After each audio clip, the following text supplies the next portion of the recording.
về cái chết và sự hủy diệt không chỉ được viết trong quá khứ loài người, mà còn trong cả tương lai.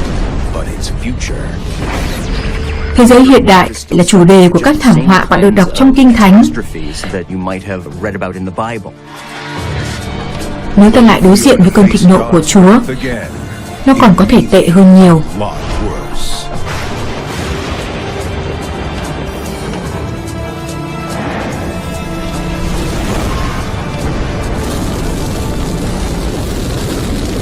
Cơn thịnh nộ của Chúa Trời. Nếu thế giới bị biến đổi bởi một trận bão hình phạt,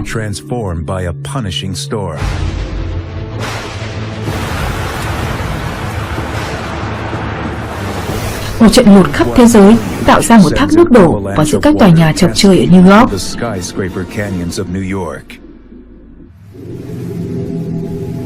Một trận đại hồng thủy quét qua châu Á và xóa sổ các thủ đô lớn của châu Âu.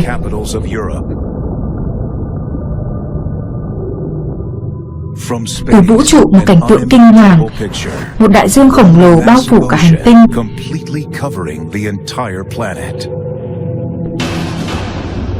Liệu trận đại hồng thủy này có xảy ra trong tương lai?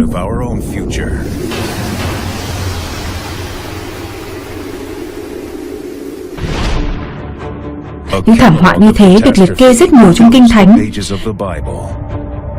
Cái nhìn cận cảnh tiết lộ một số thiên tai xảy ra thật, có thể là nguồn gốc của các câu chuyện Kinh Thánh. Trong số đó có cả những mối đe dọa lớn nhất với con người hiện đại. Câu hỏi được đặt ra là liệu chúng có lặp lại, và nếu lặp lại thì vào lúc nào? Những điều này ảnh hưởng tới hiện tại. Người ta đọc Kinh Thánh một phần vì nghĩ mình trong đó. Các thảm họa tự nhiên trong Kinh Thánh vẫn tác động tới chúng ta. Mọi người hay lo sợ hoặc nghi ngờ về khả năng những thảm họa đó sẽ lặp lại. Sáng Thế Ký chương 6 khổ 17. Hãy nghe đây, ta sẽ giáng nước lũ xuống thế giới này để phá hủy muôn loài. Ở những nơi có sự sống dưới vòm trời này, mọi thứ trên trái đất sẽ bị tiêu diệt.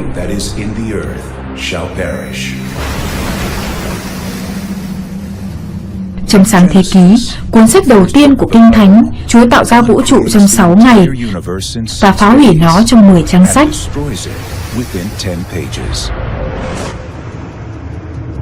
Chúa tạo ra lũ lụt để trừng phạt con người vì họ đã trở nên hư hỏng.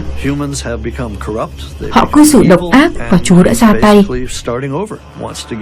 Người muốn xóa sổ loài người khỏi vũ trụ.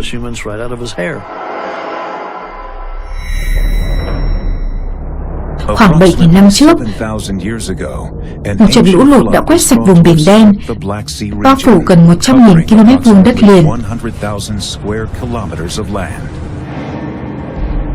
Có phải sự kiện này cho ra đời câu chuyện về cơn thịnh nộ của Chúa? Biển Đen ở phía bắc Thổ Nhĩ Kỳ ngày nay, biển này nối với Địa Trung Hải bởi kênh đảo có tên là Bosphorus. Nhưng vào năm 1998, hai nhà địa chất cho rằng kênh đảo này có vẻ không phải luôn tồn tại. Theo giả thuyết này, vào khoảng 8.000 năm trước,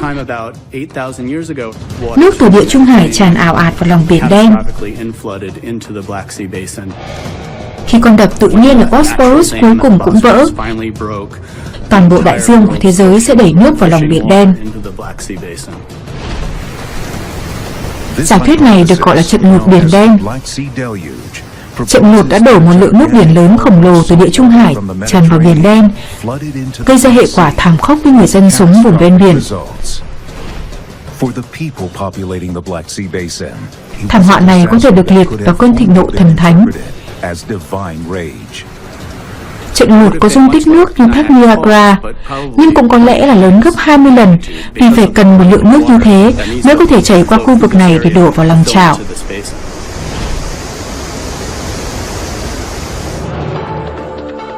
Năm 2000, nhà hải dương học Ray Coleman và đội của ông đã vẽ lại bản đồ đáy Biển Đen để tìm kiếm bằng chứng của trận lụt. Ta đang thấy việc sử dụng phần mềm hình tượng hóa. Ta có thể bay quanh đây và đi theo con đường mà mực nước dâng trước đây đã chảy vào Biển Đen.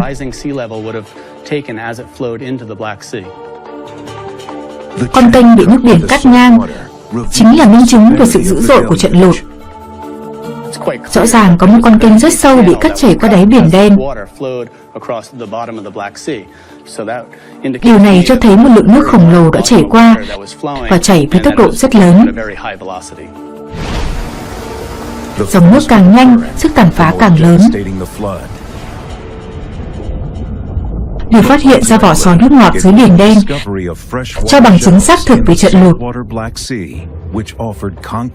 Vỏ sò này chứng tỏ trước đây 7.400 năm đã có lúc Biển Đen là hồ nước ngọt. This shell actually does prove that at one point in the past, the Black Sea was a freshwater lake. And then from about khoảng 6.900 năm trước, tới thời điểm có vỏ sò nước ngọt cổ nhất, tức là trong khoảng 500 năm đó, một sự thay đổi đã diễn ra.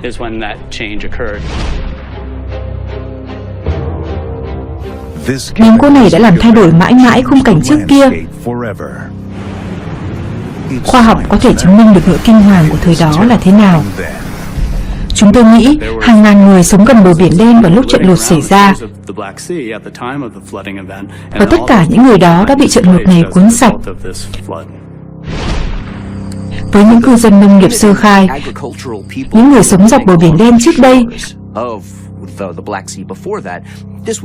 đây có thể là cảnh tượng khó tin, dường như một trận lụt lịch sử thực sự đã xảy ra.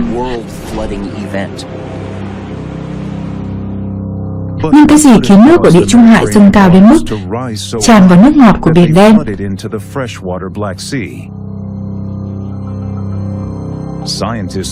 Các nhà khoa học lý luận tất cả bắt đầu ở Kỷ băng hà trước. Thế giới có nhiều thay đổi trong Kỷ băng hà vừa qua. Trước tiên, có một khối băng như trên đảo Greenland, dày khoảng 3 km trôi tận xuống phía nam, xuống Chicago và New York. Và lớn thêm ra khi vượt qua đại lục, khối băng đó rất lớn. Nhưng từ khoảng 11.500 năm trước, trái đất bắt đầu ấm lên và băng tan cần có chỗ chứa. Chúng đã mất tảng băng Laurentide dày 3 km. Tảng băng này tan chảy. Lượng nước đó đã ra biển và nước biển dâng lên hơn 60 mét. Vùng đất chia cách giữa Địa Trung Hải và Biển Đen không thể giữ được lượng nước này. Khi con đê vỡ, thế giới đã thay đổi. Biến động này có thể lặp lại.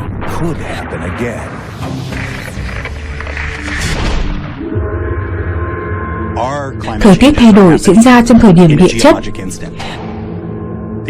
Biển băng tan rất nhanh. Chúng tôi đo chúng bằng những vệ tinh đo khối đã mất của các tảng băng khổng lồ trên Greenland và Nam Cực. Tốc độ tan băng dường như tăng nhanh. Khối băng tan chảy này có thể lại khiến mực nước biển tăng cao. Hãy nhớ chỉ 1 mét nước dâng đầu tiên có thể khiến hàng trăm triệu người ở khu vực duyên hải mất nhà cửa.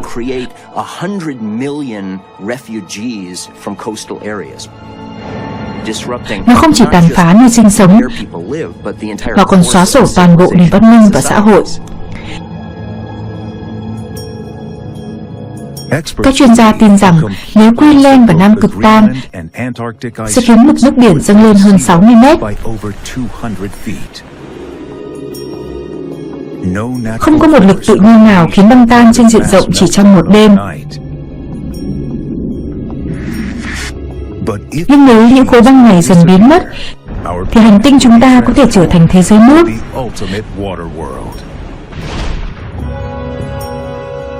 Nếu cả Greenland và Nam Cực bị tan chảy, nơi đó sẽ thay đổi hoàn toàn. Đó là viễn cảnh ông Andro đặt ra khi New York bị xóa sổ. Toàn bộ bờ biển phía đông thay đổi. Ta đang sống trên bờ biển từng là dãy Appalachian. Đây là một thế giới khác hẳn. Sau trận đại hồng thủy, Kinh Thánh nói, Chúa sẽ không xóa sổ sự sống trái đất nữa. Nhưng ngày nay với vô số thảm họa kinh hoàng trầu trực, ta không thể chắc chắn điều đó sẽ không đến bằng cách này hay cách khác. Hàng ngàn con cóc tràn vào thành phố. Trên cao, đám mây đen dày đặc vần vũ trên nền trời. Từng đàn châu chấu khổng lồ bay khắp thành phố và ăn nhục mọi thứ có thể.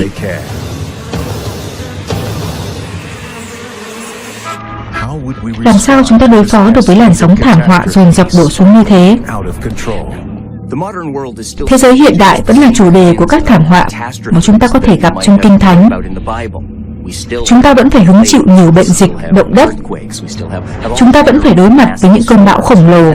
Những thảm họa ấy đang tàn phá cuộc sống của chúng ta. Nếu thế giới ngày nay đột ngột bị thảm họa tấn công liên tiếp, khó mà hình dung chính xác làm sao ta có thể đối phó với chúng.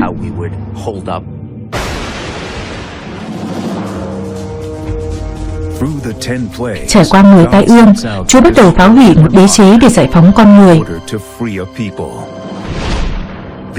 Người Israel là nô lệ của Ai Cập và đấng vĩ đại muốn giải phóng họ. Nhưng các Pharaoh không định từ bỏ nguồn lao động sẵn có. Pharaoh không muốn giải phóng người Israel, và 10 tai ương này trở thành màn trình diễn giữa Chúa Trời và người Ai Cập. Khi bệnh dịch xảy ra, thì lần sau thường tệ hơn và sức tàn phá lớn hơn lần trước. Kinh Xuất Hành chương 7 khổ 17. Ta sẽ giáng tội xuống dòng nước sông Nguyên, nó sẽ trở thành dòng máu, lũ cá sông sẽ chết và con sông bốc mùi. Người Ai Cập sẽ ghê sợ khi phải uống nước sông này.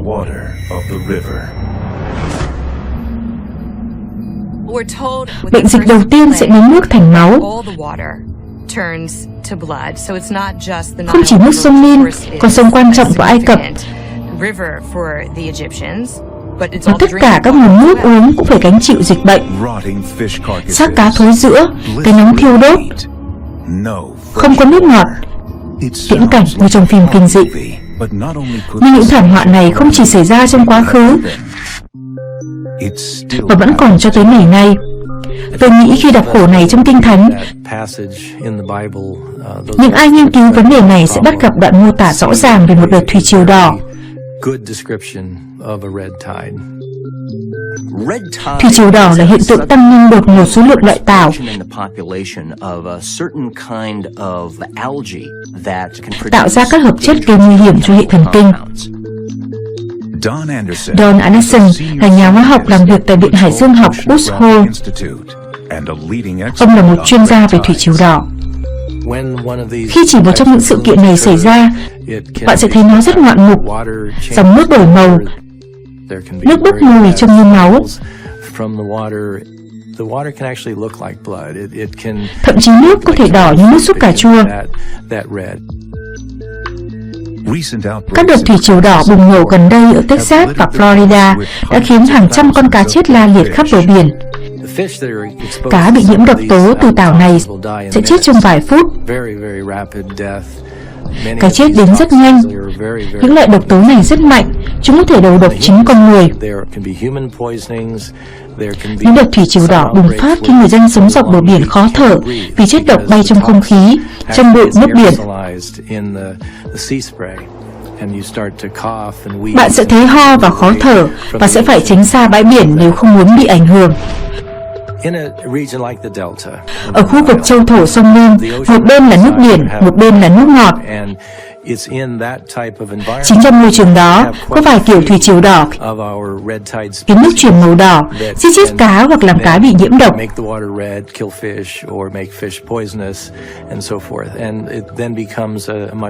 Đây là cách lý giải chắc chắn.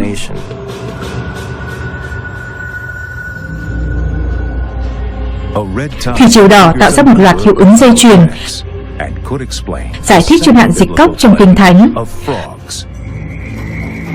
Đợt bùng phát tảo lớn làm giảm lượng oxy trong nước, khiến sự sống không thể phát triển. Nếu có thủy triều đỏ, sẽ không lạ khi nhiều loài động vật cố thoát khỏi vùng nước thiếu oxy.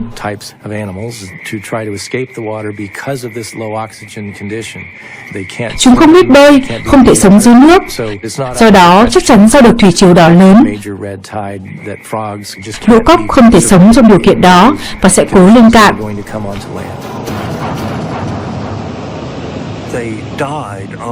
Chúng sẽ chết đói và chết khát trên bờ.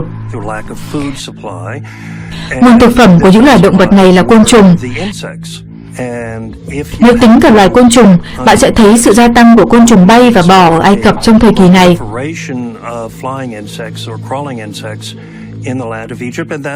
Đó chính là tai ương thứ 3 và thứ 4